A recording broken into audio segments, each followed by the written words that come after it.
అమరావతిని లేపడానికి కొండవీటి వాగు వరదనంతా కూడా పొన్నూరు వైపు తరలించి పొన్నూరుని ముంచేశారని వైసీపీ నాయకుడు అంబటి మురళీకృష్ణ గారు చేసినటువంటి అసత్యమైన ఆరోపణల మీద నీటిపారుదల శాఖ అధికారులు పోలీస్ స్టేషన్ లో ఫిర్యాదు చేస్తే నిన్న ఆ యొక్క పోలీస్ శాఖ దర్యాప్తులో అంబటి మురళీకృష్ణ గారు నీళ్లు నవ్వులుతూ ఆ యొక్క సమాధానాలు చెప్పలేనటువంటి పరిస్థితి చూస్తే ఆయన ఇవన్నీ కూడా నీటి మూటలు నీటి మాటలే అని అందరికీ అర్థమైనటువంటి పరిస్థితి.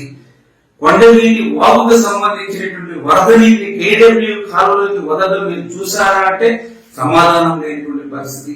గుంటూరు ఛానల్ అగ్రిగేటర్ తెరిచి ఉందా మూసి ఉందా అంటే దానికి సమాధానం లేనటువంటి పరిస్థితి. కొండవీటి వాగుకు సంబంధించినటువంటి వరద నీటిని కాలువలోకి వదలడం మీరు చూసారా, చూస్తే ఇరిగేషన్ అధికారికి తెలియజేశారా అంటే దానికి సమాధానం లేనటువంటి పరిస్థితి. అంటే ఈ రకంగా వీళ్ళు చేసేటువంటి అసత్యమైనటువంటి ప్రచారం అంతా కూడా నేతి బీరకాయలో నెయ్యి ఉంటుందని నమ్మడం ఏ రకంగా ఉంటుందో ఈ వైసీపీ నాయకులు మాట్లాడేటువంటి మాటల్లో కూడా వాస్తవం ఉండదు అనే విషయాన్ని కూడా ప్రజలంతా కూడా గమనించాలని చెప్పి మీ ద్వారా తెలియజేస్తారు.